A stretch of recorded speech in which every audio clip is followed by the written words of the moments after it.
Bienvenue à nouveau.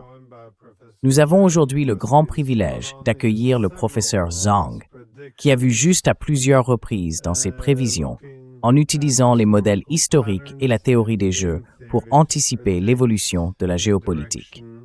Merci, comme toujours, d'être revenu parmi nous.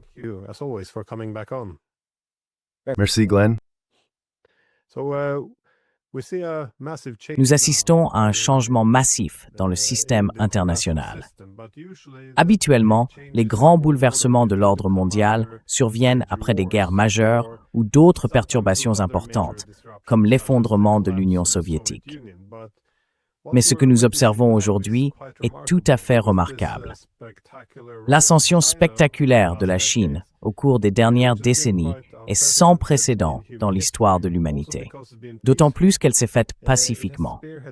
Elle a conduit à un transfert massif du pouvoir de l'Ouest vers l'Est, mettant ainsi fin à 5 siècles de leadership occidental depuis l'ère des grandes explorations. La domination occidentale des siècles passés touche donc désormais à sa fin. Cependant, ce qui m'inquiète, et la question que je vous pose, est la suivante. Quelle est la probabilité qu'un tel bouleversement majeur de l'équilibre international puisse se produire sans déclencher de grandes guerres entre les puissances mondiales?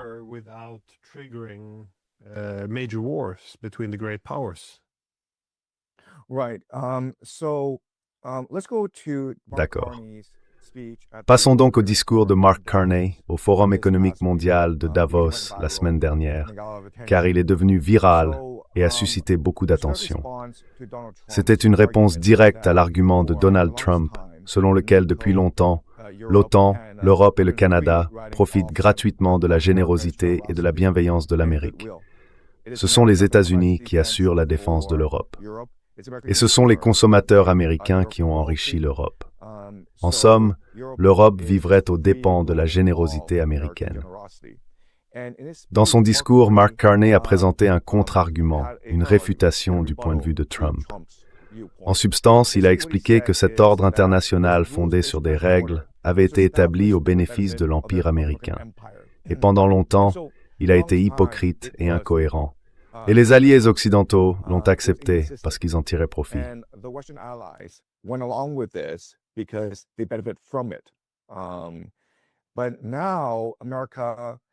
Mais aujourd'hui, l'Amérique a changé d'attitude.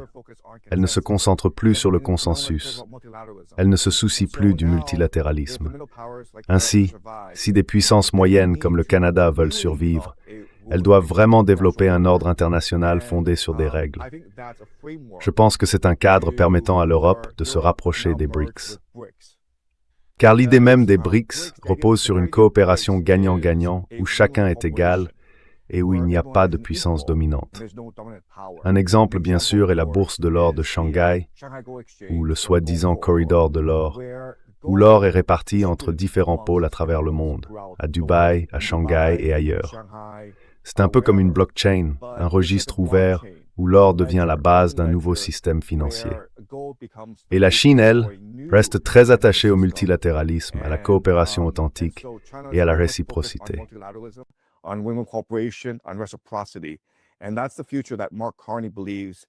Et c'est vers cet avenir que Mark Carney pense que les puissances moyennes devraient tendre. C'est le cadre que Carney et les autres puissances moyennes, les Européens, aimeraient mettre en œuvre. Le problème, comme vous le dites, c'est qu'il n'y a aucune chance que l'Empire américain disparaisse simplement pour laisser se développer ce nouveau système multilatéral. Dans la stratégie de sécurité nationale, il est très clairement indiqué que l'Amérique ne renoncera pas à son empire, mais qu'elle changera les tactiques par lesquelles elle le gouverne. Donc, plus de multilatéralisme, plus d'ordre libéral, seulement une focalisation pure sur l'intérêt national. C'est le premier point. Le deuxième, c'est qu'à partir de maintenant, elle percevra ses alliés comme des vassaux. Ainsi, tous ces bons du trésor américain détenus par l'Europe, le Japon, la Corée du Sud, ils appartiennent en réalité à l'Amérique.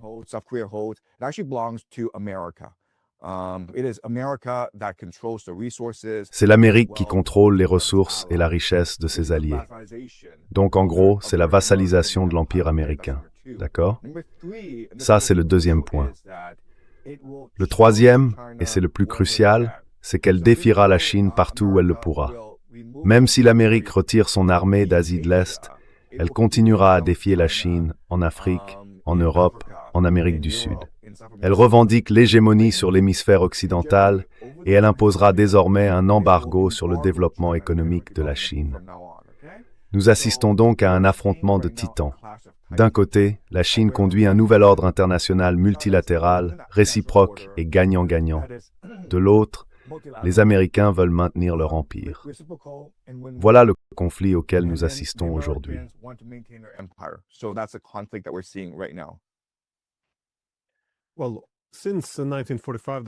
Eh bien, depuis 1945, ce système de consensus et de multilatéralisme a été dirigé sous le leadership clair des États-Unis. Je veux dire, il n'y avait aucune illusion sur le fait qu'il n'était pas la puissance dominante, l'hégémon. Lorsqu'on est le seul acteur en jeu, sans concurrent, il est plus facile d'être un hégémon bienveillant, car les autres gravitent naturellement vers les États-Unis. Mais maintenant que les États-Unis ont la Chine comme principal rival, ils doivent recourir à des outils plus durs. Plus les États-Unis utilisent agressivement la coercition économique pour à la fois affaiblir leurs adversaires et assurer l'obéissance de leurs alliés dans ce système, ou appelons-les plutôt des vassaux, ce qui est sans doute plus exact, plus ils incitent leurs alliés à se découpler ou à se diversifier, et leurs adversaires à se diversifier collectivement.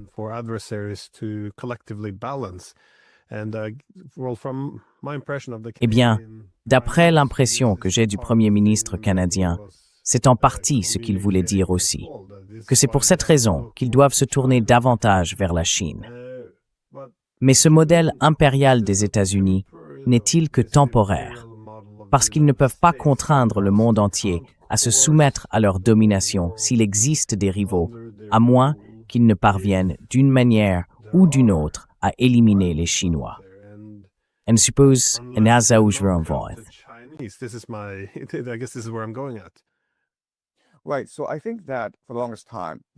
Exactement. Je pense que, pendant très longtemps, l'Empire américain a réussi à créer l'illusion d'un consensus multilatéral parce que les personnes au pouvoir étaient de très bons amis entre elles. Elles fréquentaient les mêmes écoles, les mêmes universités, où elles apprenaient les mêmes manières, les mêmes valeurs, les mêmes idéologies. Leurs enfants allaient ensuite dans les mêmes établissements.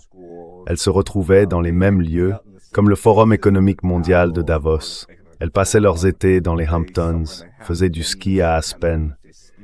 C'était donc un petit club très fermé et confortable, et beaucoup de décisions se prenaient en coulisses.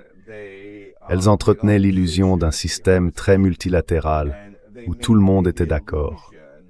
Mais vous avez tout à fait raison, c'était bel et bien un empire.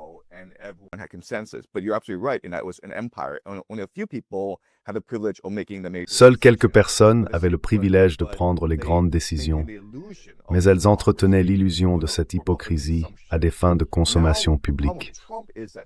Aujourd'hui, le problème avec Trump, c'est qu'il est un outsider. Il ne fait pas partie de ce club. Il est allé dans les mauvaises écoles, il a fréquenté les mauvaises personnes, et il ressemble à un mafioso. Il est arrivé, il veut tout bouleverser et façonner les choses à sa manière. Il est très autoritaire, il ne comprend pas les manières, les idéologies, les valeurs de ce système. Et donc tout le monde se sent menacé. Et le cercle de Davos, dirigé par Mark Carney, a l'impression qu'il doit trouver un nouveau protecteur en Chine. Le problème cependant, c'est que le système que nous avons aujourd'hui est extrêmement fragile à cause de l'instabilité économique créée par l'Empire.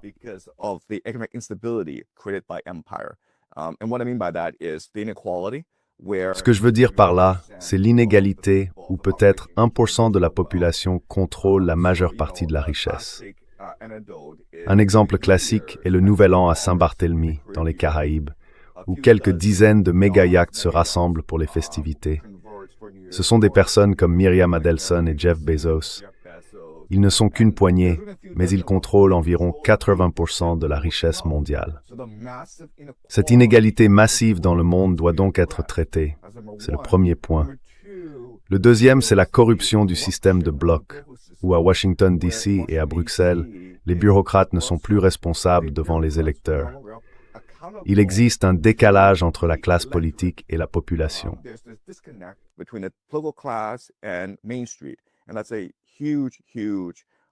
Et c'est un énorme problème.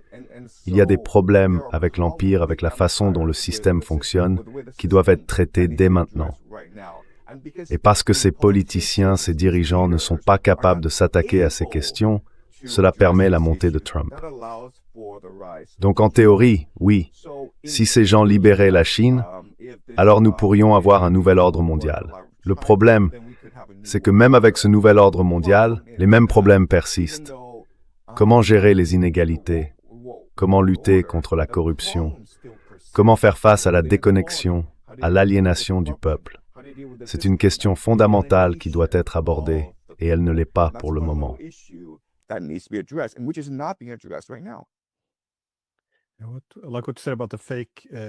Comme ce que tu as dit à propos du faux consensus. Parce que, après la fin de la guerre froide, puis 2 ans plus tard, l'effondrement de l'Union soviétique, l'argument, je crois que c'était celui de l'ambassadeur américain auprès de l'OTAN, était que la Russie ne pouvait pas devenir membre de l'OTAN parce qu'elle ne s'intégrerait pas à la culture du consensus que nous avons au sein de l'Alliance. En gros, c'est une façon polie de dire que les alliés font ce qu'on leur dit de faire.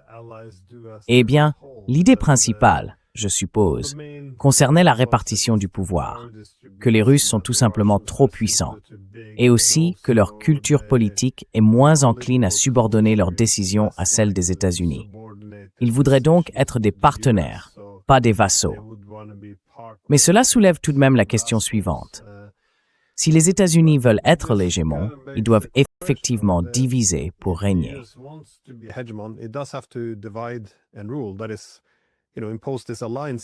C'est-à-dire, vous savez, imposer ce système d'alliance où l'on affaiblit ses adversaires et où l'on rend ses alliés dépendants, comme avec la guerre en Ukraine.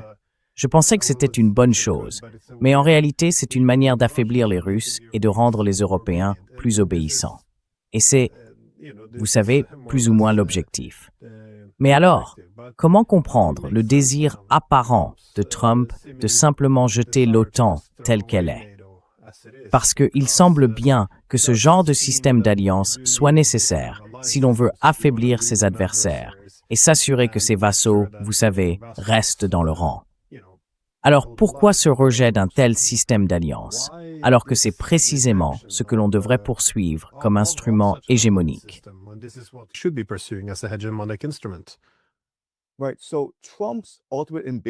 D'accord. Donc, l'ambition ultime de Trump est de créer un ordre mondial, Trump. Et ce qu'il entend par là, c'est qu'il veut remplacer l'ancienne élite, l'élite mondiale établie, par une nouvelle élite. D'accord? Ce que nous voyons en ce moment aux États-Unis, c'est une guerre civile entre la gauche et la droite. Et l'épicentre de tout cela, bien sûr, c'est Minneapolis, où il y a quelques jours, un autre citoyen américain a été tué par l'ICE, d'accord? Le premier cas concernait une femme qui a été abattue au visage à 3 reprises par un agent de l'ICE qui a invoqué la légitime défense. Mais si l'on regarde la vidéo, c'est discutable. Le deuxième incident concerne un homme nommé Alex Preddy. Il a 37 ans, il est infirmier, et il a été essentiellement exécuté par des agents de l'ICE à Minneapolis. Et il y a maintenant des milliers de personnes qui convergent vers Minneapolis.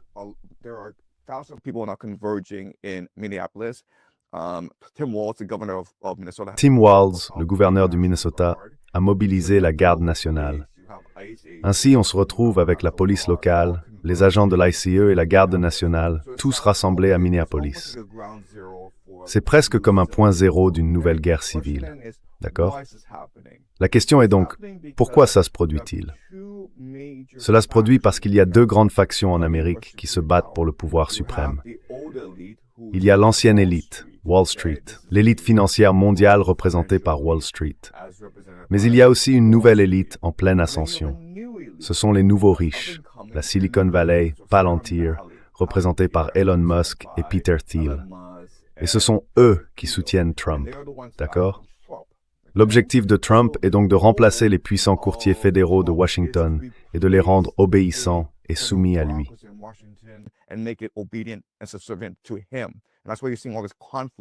Et c'est pour cela que vous voyez tous ces conflits aux États-Unis. Mais si l'on prend un peu de recul, le monde entier est comme ça. L'ambition de Trump n'est pas de remplacer l'OTAN en tant que telle, mais d'en changer la direction et de rendre l'OTAN beaucoup plus soumise à lui, n'est-ce pas? Dans sa stratégie de sécurité nationale, il a parlé de soutenir des politiciens en Europe qui sont plus réceptifs aux valeurs américaines, qui croient en la liberté d'expression, qui croient au nationalisme, qui croient, vous savez, aux droits des peuples. Et ces États sont la Pologne, l'Autriche et la Hongrie, d'accord? Donc ce n'est pas que Trump se détourne de l'Europe, c'est plutôt qu'il veut remodeler le paysage politique européen. Et le Groenland est un point de conflit très important, n'est-ce pas? Parce que pourquoi Trump est-il si déterminé à prendre le contrôle du Groenland?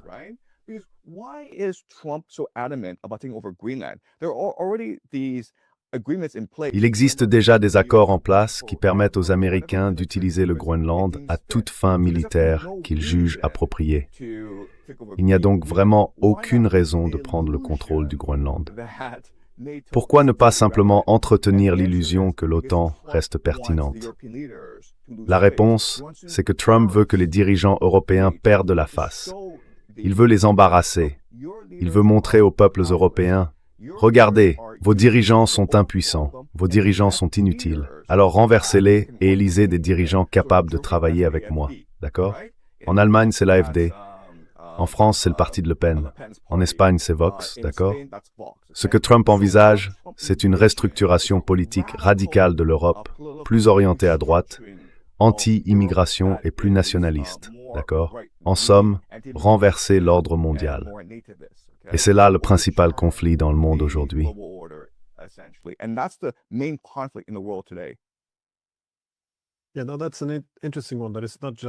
Oui, c'est un point intéressant. Il ne s'agit pas seulement de loyauté envers les États-Unis et de pouvoir, mais aussi d'une interprétation civilisationnelle, car il considère la lutte interne au sein de l'Occident comme étant d'une importance clé, comme vous le suggérez. Cela transparaît également dans la nouvelle stratégie de sécurité nationale. Donc, dans l'esprit de Trump, s'agit-il d'une lutte pour raviver la civilisation américaine et occidentale? Parce qu'il parle plus ou moins de sauver l'Europe de l'Union européenne.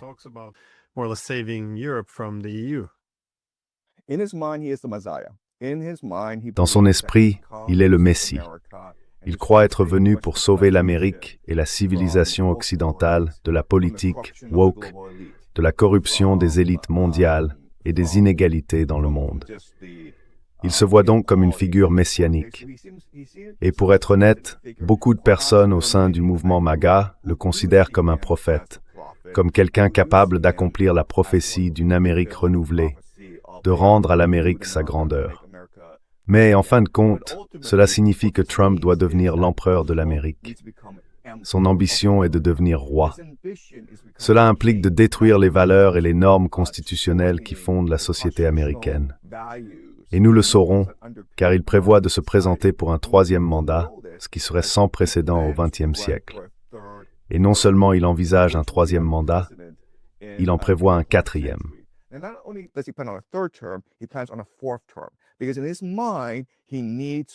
Parce que dans son esprit, il a besoin de temps pour réorganiser la société américaine, pour rendre à l'Amérique sa grandeur.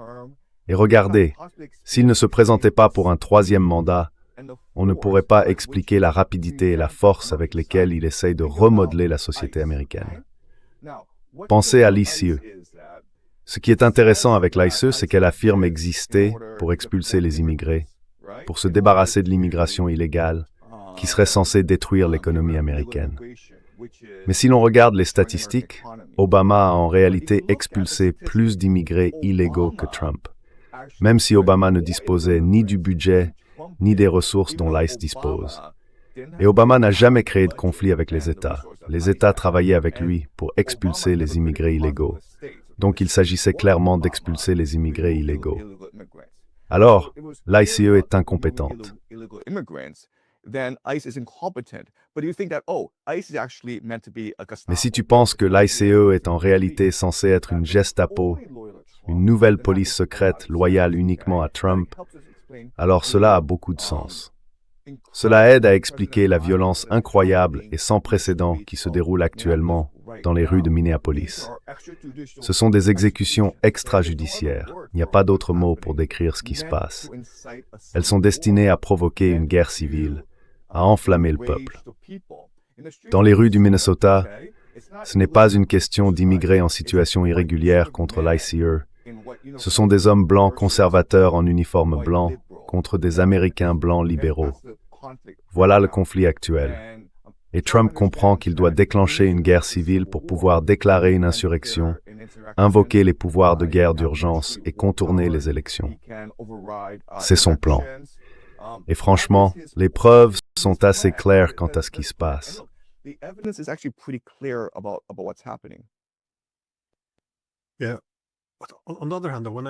Oui. D'un autre côté, lorsque je lis la stratégie de sécurité nationale des États-Unis, la manière dont ils parlent de l'Europe, il y avait là quelques points intéressants, je trouve. C'est-à-dire que l'Europe est en déclin, démographiquement, économiquement, dans sa pertinence internationale, dans sa capacité à reproduire sa culture, tout ce à quoi on peut s'attendre d'une civilisation en déclin. Mais comment évalues-tu cela, cependant? Parce que je ne dis pas que Trump va sauver ou redresser l'Europe, comme cela a également été suggéré dans cette stratégie de sécurité nationale en cultivant une opposition acceptable. Mais il est certain que les choses ne vont pas bien pour l'Europe.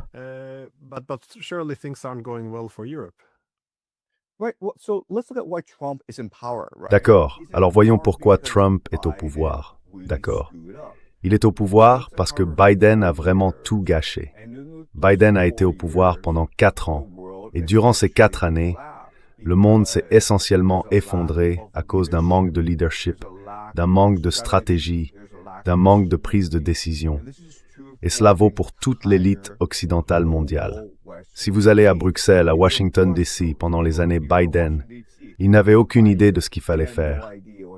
Ils étaient corrompus, indifférents, ils vivaient dans une bulle.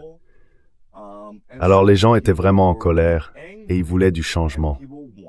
Et c'est ce qui a propulsé Trump à la présidence.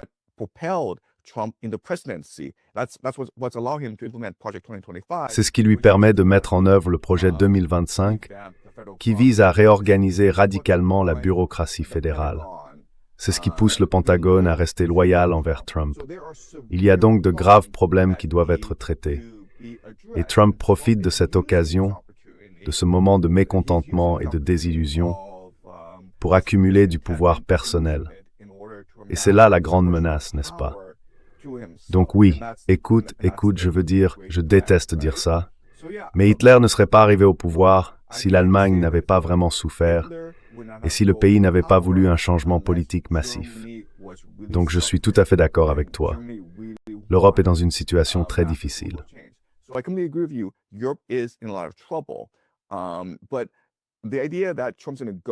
Mais l'idée que Trump va venir et être votre sauveur, je pense que c'est un peu illusoire. Je pense que le plan de Trump est de détruire le monde pour pouvoir régner sur les cendres. Je pense que c'est ce qui va se passer. Mais tu as raison de dire qu'on peut faire valoir un argument légitime selon lequel il croit vraiment vouloir sauver le monde. On peut aussi faire valoir un argument légitime selon lequel ses partisans sont de vrais croyants et essayent de rendre le monde meilleur.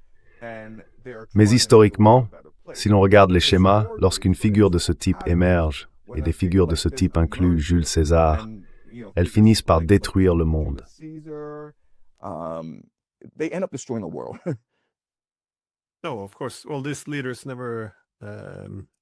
Non, bien sûr. Tous ces dirigeants n'apparaissent jamais dans le vide. Donc, je vois cela comme l'une des conséquences d'un leadership désastreux. Je pense que Biden appartient clairement à cette catégorie. Mais comment expliquer cela, justement, la cause de tout ça? Pourquoi y a-t-il en ce moment d'aussi mauvais dirigeants, non seulement aux États-Unis, mais aussi à travers l'Europe? Je veux dire, mauvais dans le sens où il n'y a ni vision, ni stratégie. C'est très malhonnête. Tout tourne autour de la gestion des récits. Oui, eh bien, dans l'ensemble, on ne voit plus de dirigeants comme ceux du passé. Et encore une fois, c'est l'Europe, là où tout a commencé avec la paix de Westphalie, berceau de la diplomatie moderne. Je ne vois tout simplement aucun dirigeant européen aujourd'hui capable de remettre le continent sur les rails.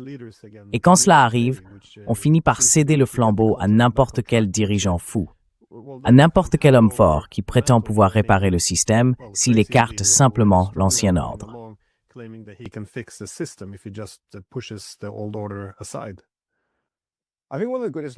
Je pense que l'un des plus grands mensonges de nos vies est que la méritocratie favorise les meilleurs dirigeants. Donc si tu es allé à Yale, à Harvard, à Oxbridge, à la Sorbonne, alors tu es censé être le meilleur et le plus brillant. Et par conséquent, tu devrais gouverner. Tu sais, moi je suis allé à Yale, d'accord? Et je peux te dire tout de suite que si tu vas dans un endroit comme Yale, on ne t'apprend pas à penser de manière critique. On ne t'apprend pas à être imaginatif, à avoir de l'empathie, à être résilient. On t'apprend à t'exprimer d'une manière très polie, très articulée, et à te conformer au statu quo, d'accord? Donc si tu regardes la classe dirigeante en Amérique, la grande majorité des gens à Washington, D.C., l'élite financière de Wall Street, la Silicon Valley, les médias, les universités, ils sont presque tous passés par quelques écoles seulement.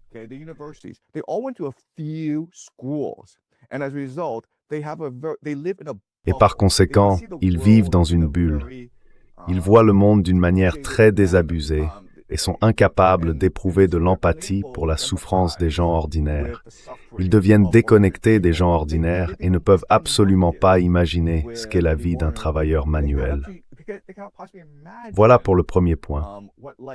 Le deuxième, le problème avec la méritocratie, c'est que si vous pensez mériter ce que vous avez parce que vous avez travaillé dur, alors vous croyez aussi que les pauvres méritent leur sort parce qu'ils sont paresseux. Donc selon cette logique, le gouvernement ne devrait pas aider ces gens.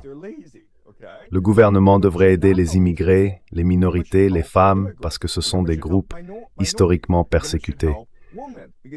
Mais nous ne devrions pas aider les hommes blancs ordinaires parce qu'ils méritent ce qu'ils ont, parce qu'ils sont stupides.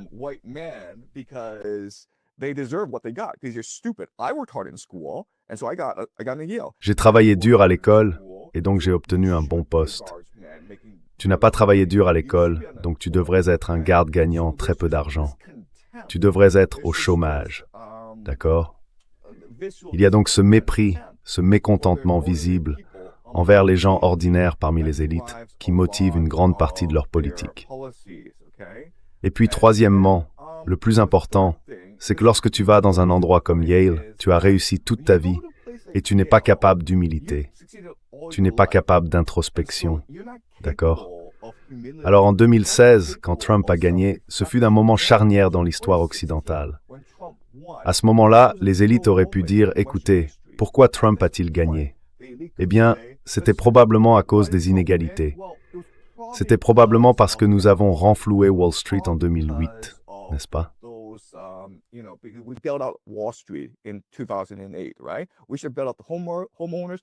Nous aurions dû renflouer les propriétaires, mais à la place, nous avons renfloué Wall Street. Donc c'est de notre faute si les gens ont élu Trump. C'est un signal d'alarme pour nous. Il est temps que l'élite recommence à travailler pour les masses. Au lieu de cela, qu'est-ce qui s'est passé? L'élite a dit « Oh, c'est parce que Trump est un espion de Poutine. C'est parce qu'il est un espion. » Et Russiagate, cette supercherie, prouvera qu'il est un espion. Donc ce n'est pas notre faute. Oh, et puis Trump a triché. C'est à cause de Facebook. Ils ont donc trouvé tous ces prétextes pour dissimuler le fait que Trump a gagné à cause de la mauvaise gestion de l'élite. Et nous avons ainsi, en Amérique et en Europe, une classe extrêmement arrogante. Elle vit dans sa propre bulle. Elle est médiocre, mais se croit supérieure, et elle est incapable de la moindre humilité ou empathie. Et c'est pour cela que nous en sommes là aujourd'hui.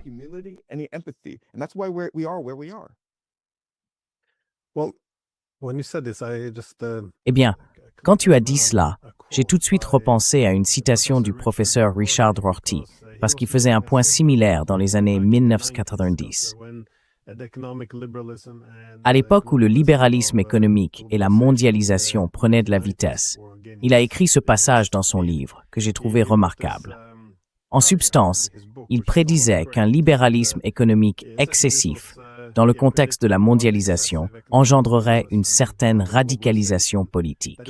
Il écrivait donc, et voici la citation, « Les membres des syndicats, ainsi que les travailleurs non syndiqués et non qualifiés, finiront tôt ou tard par se rendre compte que leur gouvernement n'essaye même pas d'empêcher la baisse des salaires, ni l'exportation des emplois. »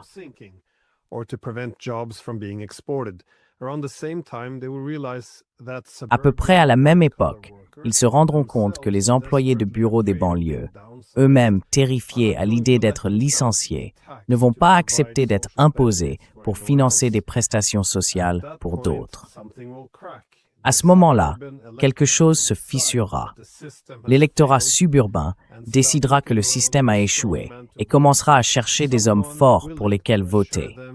Quelqu'un prêt à leur assurer qu'une fois élus, les bureaucrates suffisants, les avocats retors, les vendeurs d'obligations surpayés et les professeurs postmodernistes ne seront plus aux commandes. Une fois que l'homme fort prendra ses fonctions, nul ne pourra prédire ce qui se passera. Fin de citation. Nous sommes en 1998. Voilà. Oui. Oh, peux-tu mieux décrire ce qui s'est passé? Oui, c'est exactement ce qui s'est passé. Exactement. Donc, cela découle de la mondialisation et des excès du libéralisme économique. Est-ce cela qui a provoqué les problèmes ayant conduit à l'arrivée des hommes forts? Ou comment?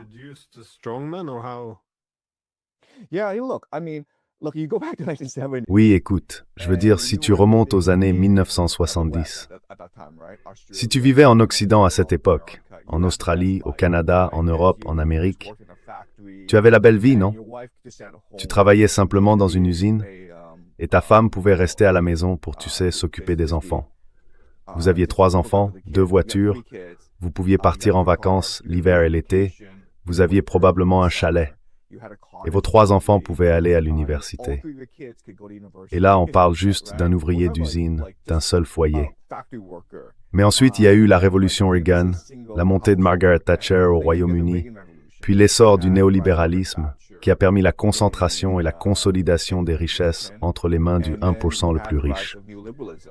Il y a aussi eu la mondialisation, donc la richesse a été transférée du monde en développement vers le monde développé pour créer ces produits financiers spéculatifs comme les dérivés. Donc tout a commencé à se dérégler avec la révolution Reagan et la montée du néolibéralisme. Et c'est là la racine de tous les problèmes que nous connaissons aujourd'hui.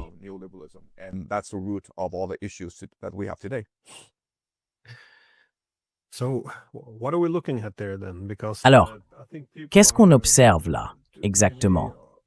Parce que je pense que les gens se concentrent souvent trop sur ce que Trump dit aujourd'hui ou cette semaine. Mais toi, qu'est-ce que tu vois à une échelle plus large? Encore une fois, prenons un peu de recul. Est-ce qu'on assiste à l'effondrement de l'ordre international existant? Tant sur le plan économique que sécuritaire, je veux dire, le système politique. Qu'est-ce que tu perçois ici?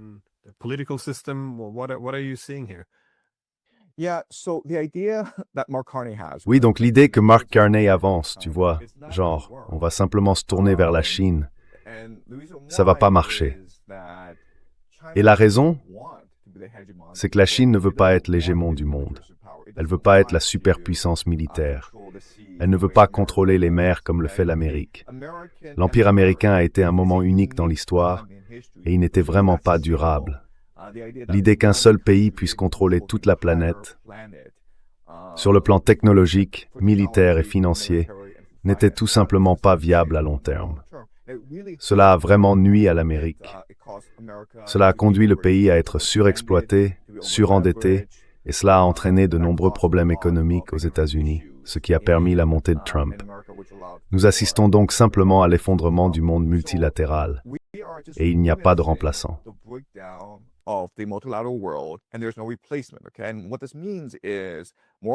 Et ce que ça signifie, c'est davantage de conflits à travers le monde, notamment entre la Russie et l'Amérique. Mais vous savez, on parle d'une possible attaque de l'Amérique contre l'Iran à tout moment. C'est une chose que nous pourrions voir. La deuxième chose, c'est l'effondrement du commerce mondial. De plus en plus de pays vont se replier sur eux-mêmes et imposer des tarifs pour protéger leurs économies locales. On assistera également à des catastrophes environnementales. Il y a eu cette énorme tempête de neige qui a paralysé l'Amérique, et cela va devenir la nouvelle norme. Nous allons connaître un changement climatique radical au cours des prochaines années, qui mettra à rude épreuve les ressources des pays, les poussant à devenir plus militaristes, par exemple dans le cas du Japon, mais aussi beaucoup plus protectionnistes. Voilà la réalité vers laquelle nous nous dirigeons.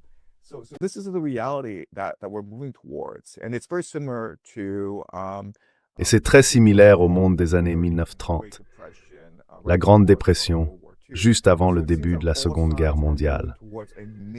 Il semble que toutes les parties se dirigent vers un grand conflit mondial. En ce moment, la véritable question est de savoir qui doit prendre quel camp.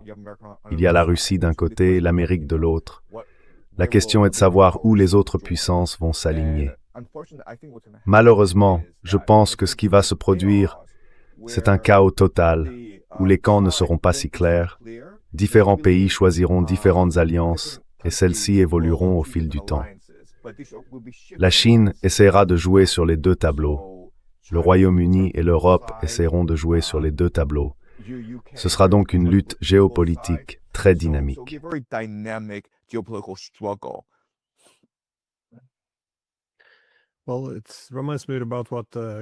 Eh bien, cela me rappelle ce que Kennan a écrit dans son mémorandum du Policy Planning Staff en 1948. Il faisait remarquer que les États-Unis détenaient environ 50% de la richesse mondiale, mais seulement 6% de la population. Cela impliquerait donc, plus ou moins, une certaine manipulation du système, car les autres peuples seraient envieux et rancuniers. Et encore une fois, il ne s'agit pas seulement de ressentiment, mais du fait que maintenir cette répartition déséquilibrée du pouvoir, extrêmement déséquilibrée, puisque encore une fois, elle résultait de la Seconde Guerre mondiale, n'était jamais censée durer.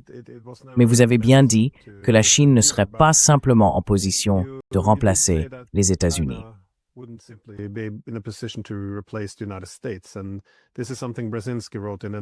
Et c'est aussi quelque chose que Brzezinski a écrit dans les années 1990. Le fait que les États-Unis, en tant qu'hégémon mondial, représentent quelque chose que le monde n'a jamais connu auparavant et qu'il ne connaîtra probablement plus après eux. C'est une circonstance tout à fait unique dans l'histoire. Le fait que nous ayons construit toute une idéologie autour de l'idée que cette situation serait permanente est d'une radicalité extrême, compte tenu de son caractère exceptionnel. Cependant, comment voyez-vous la montée en puissance de la Chine aujourd'hui?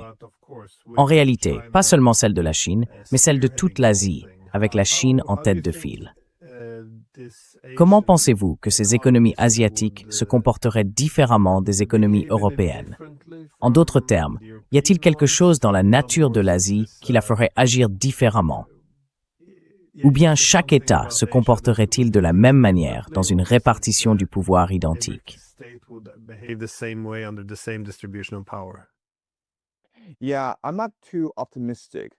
Oui, je ne suis pas très optimiste quant à l'idée que le siècle appartienne à l'Asie de l'Est. Je sais qu'on parle beaucoup d'un siècle asiatique, parce que la Corée du Sud, le Japon et la Chine ont les économies les plus dynamiques. Ils ont certainement les meilleurs systèmes éducatifs, les plus rigoureux, et tout le monde admire à quel point les étudiants asiatiques sont travailleurs et studieux. Mais regardez, la réalité, c'est que les Occidentaux aiment débattre. Les Occidentaux sont très ouverts. Il y a une presse libre et les gens sont conscients des problèmes en Occident. Alors qu'en Asie de l'Est, les gens sont beaucoup plus réservés, beaucoup plus respectueux de l'autorité. Les médias y sont plus contrôlés et les Est-Asiatiques n'aiment pas débattre aussi ouvertement. Ainsi, les Occidentaux sont moins conscients des problèmes en Asie de l'Est.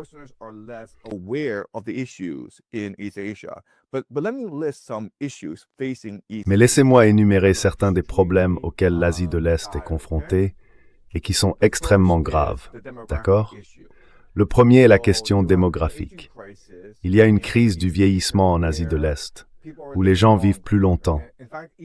En fait, les Asiatiques de l'Est ont probablement la plus longue espérance de vie de tous les groupes démographiques. Voilà pour le premier point. Mais l'autre problème, c'est que les Asiatiques de l'Est n'ont pas d'enfants. Le taux de fécondité en Asie de l'Est est le plus bas du monde. En Corée du Sud, il est aussi bas que 0,6. Je crois qu'il a un peu augmenté, mais il est descendu jusqu'à 0,6. Au Japon, il est d'environ 1. En Chine, il est à peu près au même niveau. Le seuil de remplacement, bien sûr, est de 2,1. Donc dans 100 ans, ou même dans 20 ans, ces pays n'auront plus beaucoup de jeunes.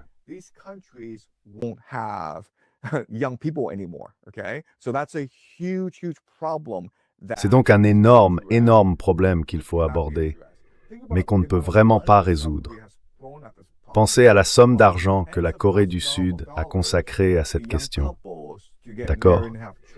Ils offrent des dizaines de milliers de dollars aux jeunes couples pour qu'ils se marient et aient des enfants, et cela ne résout toujours pas le problème. Les jeunes en Corée du Sud regardent la société et voient un système stagnant, corrompu, inégal, extrêmement compétitif, hiérarchique et injuste. Alors ils se disent, d'accord, si j'ai des enfants, mon enfant n'aura pas une vie meilleure que la mienne, alors à quoi bon avoir un enfant? Et c'est vrai dans toute l'Asie de l'Est.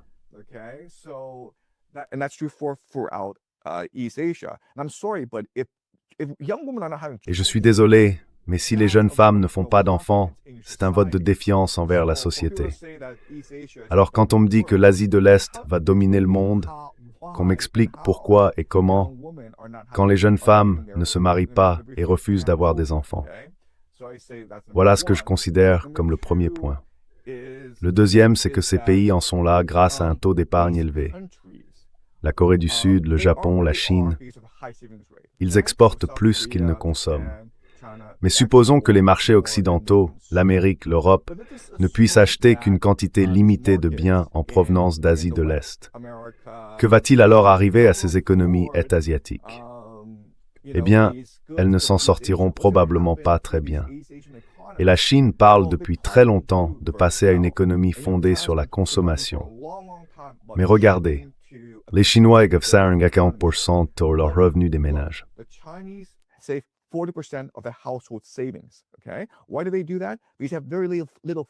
Pourquoi font-ils cela? Parce qu'ils ont très peu de confiance dans l'économie et dans la croissance de leur pays. Ils ne croient pas au système de protection sociale, ni au système de retraite. Ils se disent, quand je serai vieux, le gouvernement ne prendra pas soin de moi.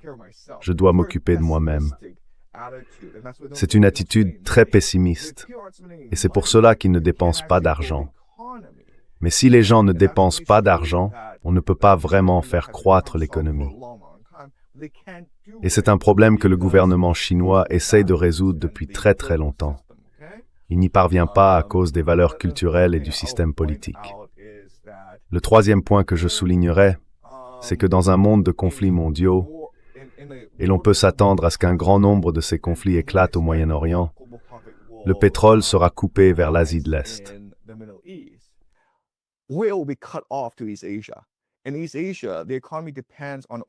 En Asie de l'Est, l'économie dépend du pétrole du Moyen-Orient. Donc l'Asie de l'Est n'est pas aussi riche que d'autres régions du monde. Les Amériques, l'hémisphère occidental, sont extrêmement riches. Mais si leurs économies étaient soumises à un embargo, elles feraient face à de nombreux problèmes. C'est le troisième point. Le quatrième point est que la Corée du Sud, le Japon et la Chine ne se sont jamais bien entendus historiquement. Ils ont toujours été en conflit. Ainsi, si l'Amérique se retirait d'Asie du Sud-Est, s'il n'y avait plus de grandes puissances hégémoniques pour y maintenir la paix, on pourrait s'attendre à ce que des conflits éclatent très rapidement entre le Japon, la Chine et la Corée du Sud. Pour ces raisons, je ne suis en réalité pas optimiste quant à l'avenir de l'Asie du Sud-Est dans les prochaines décennies. En fait, je suis très très pessimiste.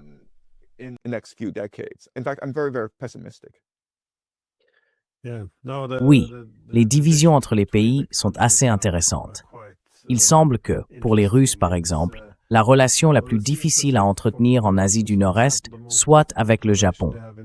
Mais pour le Japon, la relation avec la Russie semble en réalité être l'une des meilleures en comparaison. Il suffit de regarder les différences qu'ils ont avec les Sud-Coréens, les Nord-Coréens et les Chinois. Cependant, c'est intéressant. Lorsque vous parlez avec des économistes politiques, ils soulignent souvent qu'il ne faut pas mesurer la puissance des États uniquement par la force militaire. Il faut aussi examiner l'économie.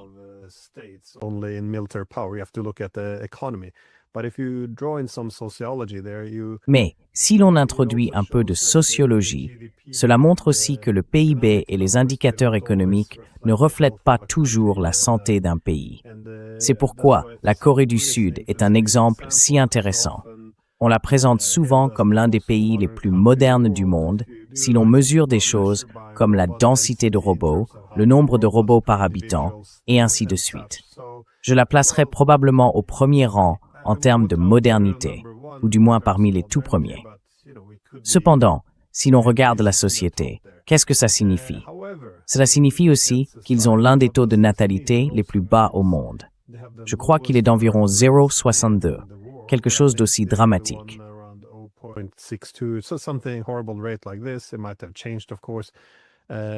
Cela a peut-être changé, bien sûr. Ils sont aussi en tête pour les suicides. Et je crois qu'ils ont toujours un ministre de la solitude. On voit les médias de temps en temps écrire sur la crise et la perte de sens. Cela soulève donc la question, qu'est-ce que cela signifie?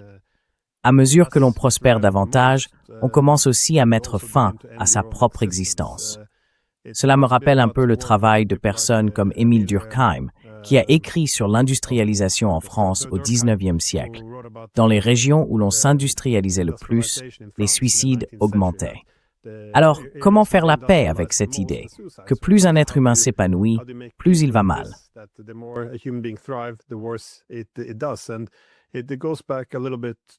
Et cela remonte un peu souvent au débat sur la question de savoir si les excès de la modernité montrent que les êtres humains ne sont pas seulement des individus rationnels, que nous avons aussi des instincts.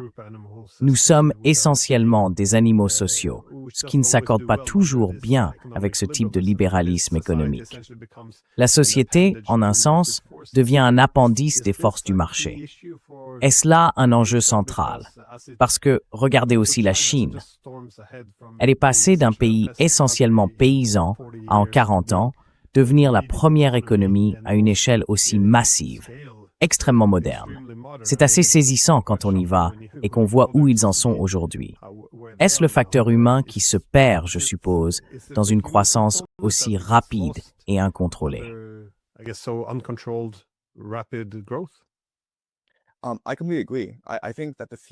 Je suis tout à fait d'accord. Je pense que si nous voulons survivre et prospérer en tant qu'espèce, nous les humains devons abandonner ces valeurs néolibérales qui nous ont rendus malheureux. Tu sais, aujourd'hui, on nous considère comme des consommateurs, comme si plus tu consommes, plus tu as de valeur ou de statut dans la société. Et c'est complètement faux, d'accord? Parce que cela nous a rendus malheureux, cela nous a rendus seuls, cela nous a déconnectés, cela nous a aliénés, tu vois? Cela nous a rendus dépressifs. Pense à la crise de santé mentale qui touche le monde entier, surtout en Chine. Tu as mentionné le suicide en Corée du Sud, n'est-ce pas? Le taux de suicide parmi les étudiants chinois est absurde et le niveau de dépression chez les lycéens chinois est tout simplement hallucinant.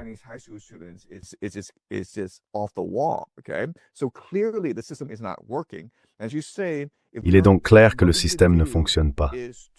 Comme vous le dites, ce que nous devons faire, c'est recalibrer nos valeurs et trouver ce qui donne du sens et un but à nos vies. Cela signifie embrasser notre spiritualité, embrasser notre communauté. Et c'est aussi ce qui explique la montée de Trump, car il présente une nouvelle vision qui enthousiasme les gens. On peut dire que c'est raciste, on peut dire que c'est fasciste, mais au fond, il répond à des besoins humains fondamentaux. Et très honnêtement, si l'élite, si les puissants, le 1%, refuse de dialoguer avec le peuple, si l'élite refuse d'aider les gens à se reconnecter spirituellement en tant que communauté, alors nous sommes condamnés en tant qu'espèce. C'est la réalité dans laquelle nous vivons.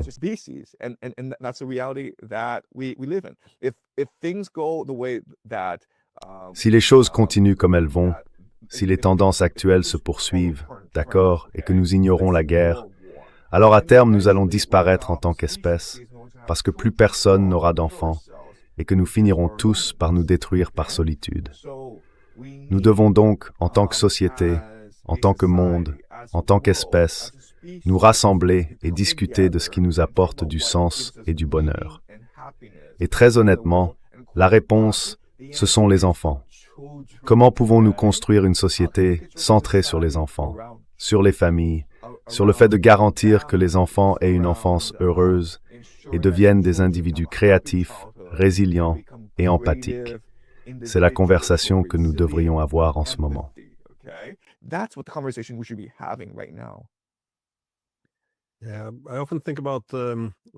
Oui, je pense souvent à Solzhenitsyn, parce tu as probablement vu son discours à Harvard en 1978. Il était très critique envers le communisme, pour de très bonnes raisons.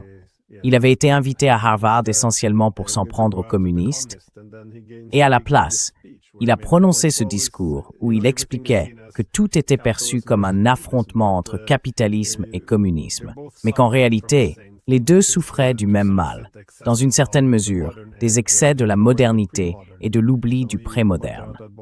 Il a souligné que le capitalisme, comme le communisme, vidait l'homme de sa spiritualité et le traitait essentiellement comme une machine. Et ce faisant, nous mesurons la réussite avec tous les mauvais indicateurs.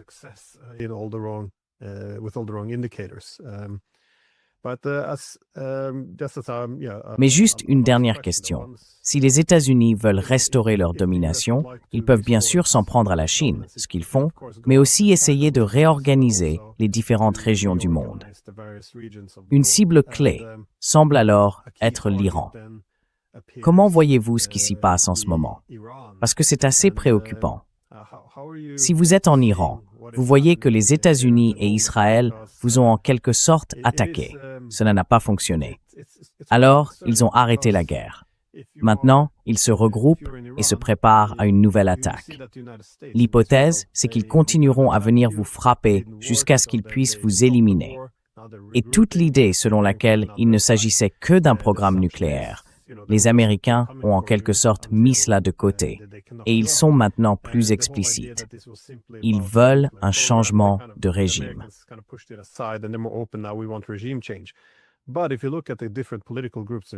Mais si tu regardes les différents groupes politiques qu'ils soutiennent, ils sont assez contradictoires. Il n'y a pas de consensus entre eux, ce qui me fait penser qu'il n'existe pas d'opposition réaliste qu'ils puissent réellement mettre au pouvoir. En d'autres termes, toute personne qu'ils placeraient à ce poste commencerait à se fragmenter. Ce serait un État en échec. Il pourrait même se diviser. Mais est-ce là l'objectif alors? Parce que si l'objectif est de détruire et de morceler l'Iran pour le rendre plus facile à gérer, l'Iran fait face à une menace existentielle et il devrait réagir très différemment, de manière plus agressive, lors de la prochaine attaque. Ils ne peuvent pas simplement repousser les Israéliens et les Américains, puis arrêter les combats et les laisser se regrouper pour revenir et recommencer encore et encore jusqu'à ce qu'ils parviennent à détruire l'Iran. Donc je pense que nous devrions être plus inquiets de ce qui se passe actuellement avec l'Iran.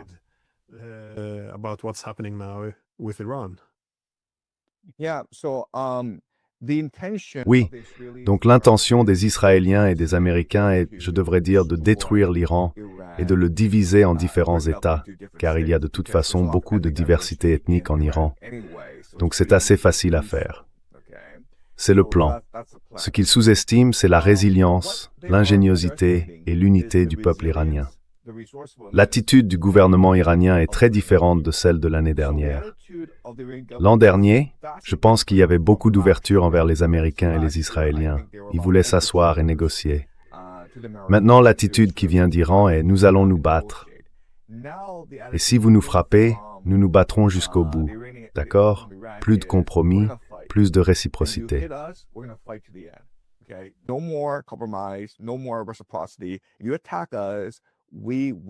Si vous nous attaquez, nous nous battrons jusqu'au bout. Vous savez, le gouvernement iranien s'est récemment moqué de Trump, n'est-ce pas? Parce que lorsque ces manifestations se sont répandues en Iran plus tôt ce mois-ci, Trump a tweeté que les manifestants seraient protégés, car ils avaient le droit de protester pour la liberté et la démocratie. Ensuite, Khamenei, je crois que c'était il y a 2 jours, à cause de ce qui s'est passé dans le Minnesota, a tweeté que ces manifestants-là aussi avaient le droit de protester et que l'Iran les défendrait. Il montrait donc simplement l'hypocrisie de Donald Trump et des Américains. C'est du trolling. Je pense donc que l'attitude des Iraniens, c'est que, vous savez, nous avions autrefois ces illusions selon lesquelles la paix pouvait être négociée.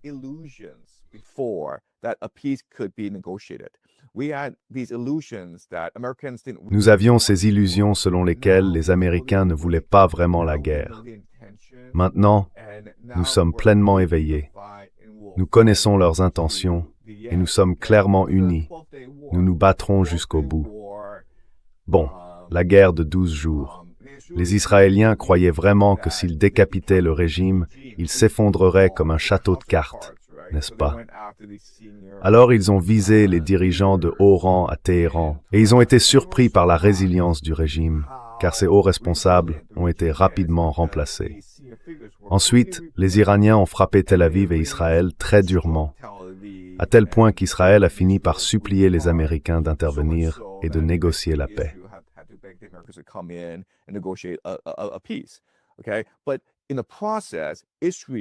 Mais dans le processus, Israël a en gros détruit son propre réseau de renseignement à Téhéran. Je veux dire, après la guerre, les Iraniens ont très vite compris d'où venaient les fuites de renseignements. Maintenant, il y a ces manifestations qui ont été orchestrées par le Mossad. Ce qui a déclenché ces manifestations, plus tôt ce mois-ci, c'était la spéculation sur la monnaie. En gros, des spéculateurs travaillant avec des services de renseignement étrangers, la CIA, le Mossad, ont fait chuter la monnaie iranienne, ce qui a provoqué ces manifestations spontanées. Ensuite, des agents du Mossad se sont infiltrés dans les manifestations et ont commencé à attaquer les forces de sécurité. Ils ont tué beaucoup de policiers, en gros.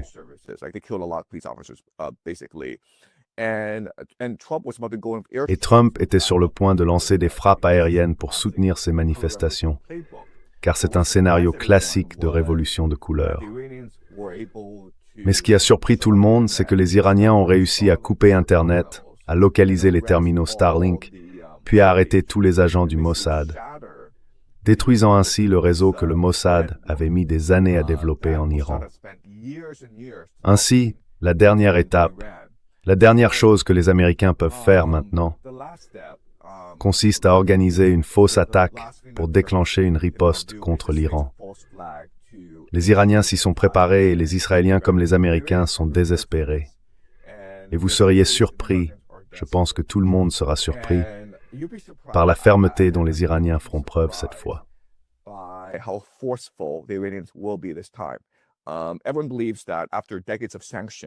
Tout le monde pense qu'après des décennies de sanctions, après des décennies d'embargo, les Iraniens sont plutôt affaiblis. Mais si l'on regarde l'histoire iranienne, les Perses sont un peuple différent. Les Perses ne sont pas des Arabes. Les musulmans chiites sont un peuple différent. Ils ne sont pas des musulmans sunnites. Ce sont des gens qui croient aux martyrs, au sacrifice de soi, à l'eschatologie. Ils croient véritablement qu'il s'agit d'une guerre contre le grand Satan, d'une guerre pour sauver le monde. Et je pense que les Américains et les Israéliens seront vraiment surpris par ce qui se passera lorsqu'ils commenceront à attaquer l'Iran.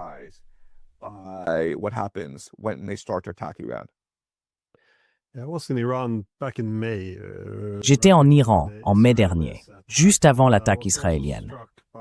Et j'ai aussi été frappé par le fait que, lorsqu'on se rend dans différents endroits, l'idée du martyr y est tellement célébrée. Ce n'est pas vraiment quelque chose qu'on souhaite voir chez un adversaire, je suppose. On préférerait y déceler une certaine faiblesse. Cela pourrait donc poser problème à ceux qui s'en prennent à l'Iran. Mais dans l'ensemble, ce que vous décrivez à propos de l'Iran fait, je pense, partie d'un problème plus large, car j'entends aussi depuis Moscou qu'ils ne croient plus du tout aux efforts de paix des Américains. Même s'ils parvenaient à conclure un accord de paix pour mettre fin à la guerre en Ukraine, il est fort probable que les services de renseignement ne partiraient jamais. Ils continueraient à se renforcer et à préparer une mer de missiles pour ce qui viendra ensuite.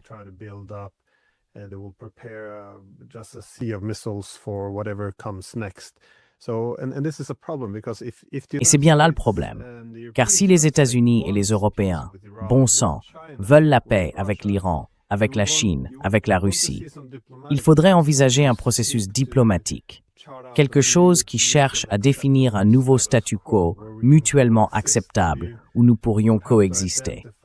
Il faudrait identifier les domaines où nos intérêts concurrents peuvent être harmonisés et ceux où ils ne le peuvent pas, mais au moins gérer la compétition de manière civilisée. Je ne vois rien de tout cela. Je vois seulement un effort pour mettre la situation en pause parce que nous sommes en train de perdre, puis nous regrouper et frapper plus tard. Sais-tu s'ils voient les choses de la même façon à Pékin?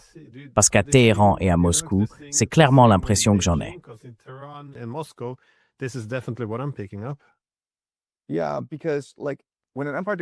Oui, parce que lorsqu'un empire décline, sa caractéristique principale, c'est l'hubris, une cécité totale face au monde tel qu'il est, une confiance absolue dans sa propre capacité à lui imposer sa volonté, et un mépris pour ses adversaires, un refus de les affronter dans une discussion sérieuse, rien que des conquêtes. Donc, l'Amérique est devenue un État mafieux flagrant, et tout le monde le dit, même ses propres alliés. Mark Carney, au Forum économique mondial, il n'y a pas d'allié plus proche des États-Unis que le Canada. Vraiment, puisque le Canada est en gros un État vassal de l'Amérique. Alors, pour que le Premier ministre du Canada critique ainsi l'Amérique comme un État mafieux, je pense que le monde entier voit désormais l'Amérique comme désespérée.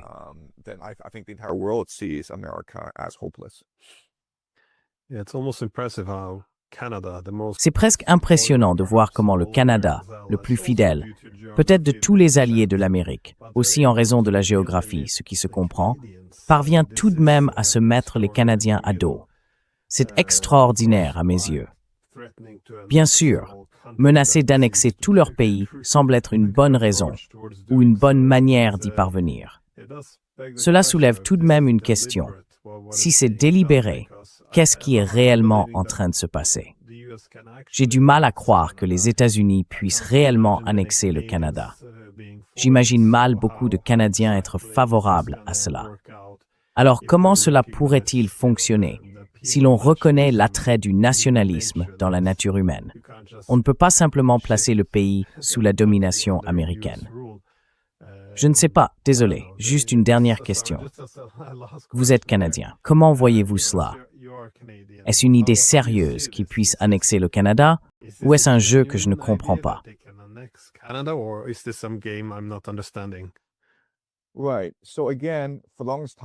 D'accord. Donc encore une fois, pendant très longtemps, le monde a fonctionné sur la base du consensus. Il reposait sur des présupposés et des valeurs partagées, n'est-ce pas? Et l'un de ces présupposés communs était l'idée de la souveraineté nationale, que s'il s'agit d'un pays, il faut respecter la souveraineté de ce pays. C'est la base fondamentale du droit international. Si l'on n'a pas l'idée de souveraineté, on ne peut pas avoir de droit international. Donc, pendant très longtemps, c'était cela l'idée.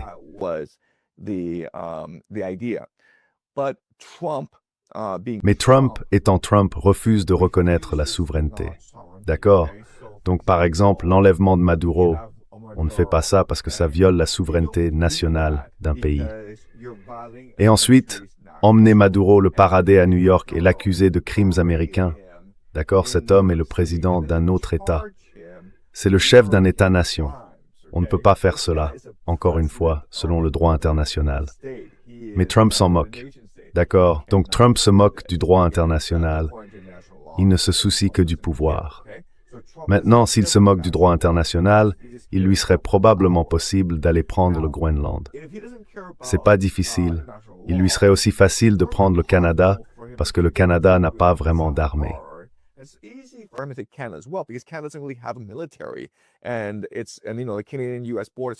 Et la frontière entre le Canada et les États-Unis est la plus longue du monde. En plus, il y a l'Alberta, qui est la véritable source de l'économie canadienne. L'économie canadienne est sur le point de faire faillite à cause de la spéculation immobilière, pour diverses raisons.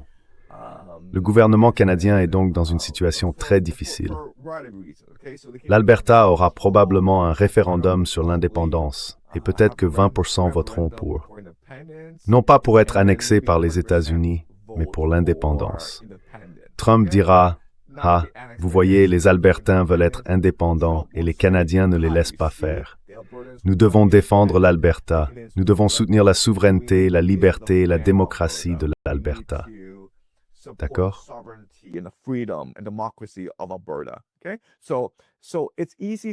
C'est donc facile pour Trump de faire cela. Il peut annexer le Canada à tout moment. Cela est vrai depuis 300 ans.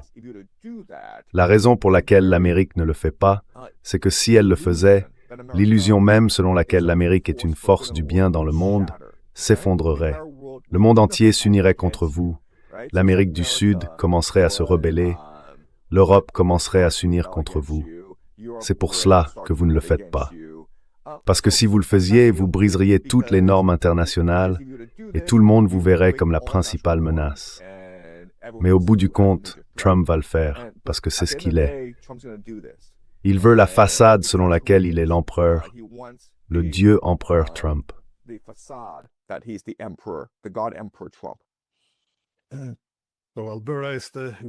Alors, l'Alberta est le Groenland du Canada, tout comme le Groenland l'est pour les Danois. C'est le point faible. Si vous pouvez la faire sécession ou soutenir la sécession, c'est ainsi que vous la fragmentez. Donc, eh bien, peut-être. Voyons comment ça va se dérouler. Quoi qu'il en soit, professeur Zhang, comme toujours, merci beaucoup. Je sais que non seulement moi, mais aussi tous les téléspectateurs apprécions vraiment votre analyse. Merci beaucoup. Il y en a beaucoup.